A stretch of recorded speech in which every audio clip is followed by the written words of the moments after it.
All right, good afternoon, everybody. So this is going to be a little bit of a different video for two reasons. One, it's actually going to be short. And second, I am asking for help from you guys. So in the past, you guys have mentioned that if I've got questions or need help with something, to reach out and see if the community can help. So I'm going to do that right now.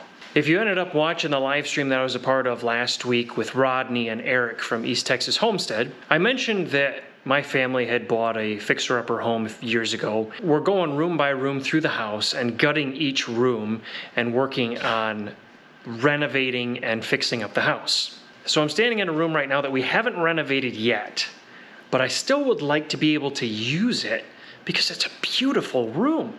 And so this is our sunken living room. It is probably 20 to 22 feet wide, approximately 20 some feet long, with 14-ish foot high ceilings. But there's a problem. This room has no ventilation other than when the windows are open or the fan is running. Now it does have a gas fireplace for a heat source, but that's it.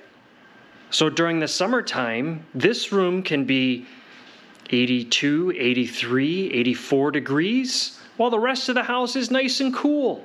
You can't open up the windows when it's that hot outside because you're just going to let all the heat and humidity through the rest of the house. And so here's what I need from you guys.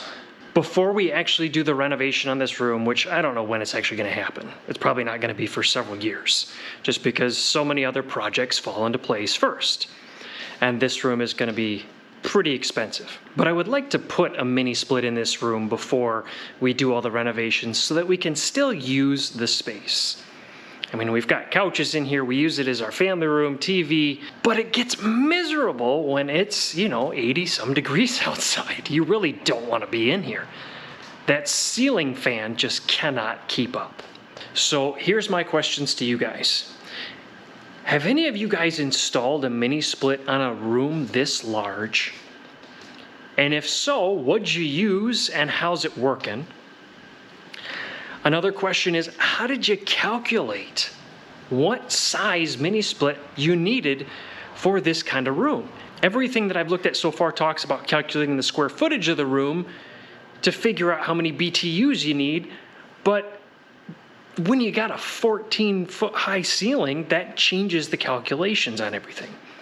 So how do you figure it out?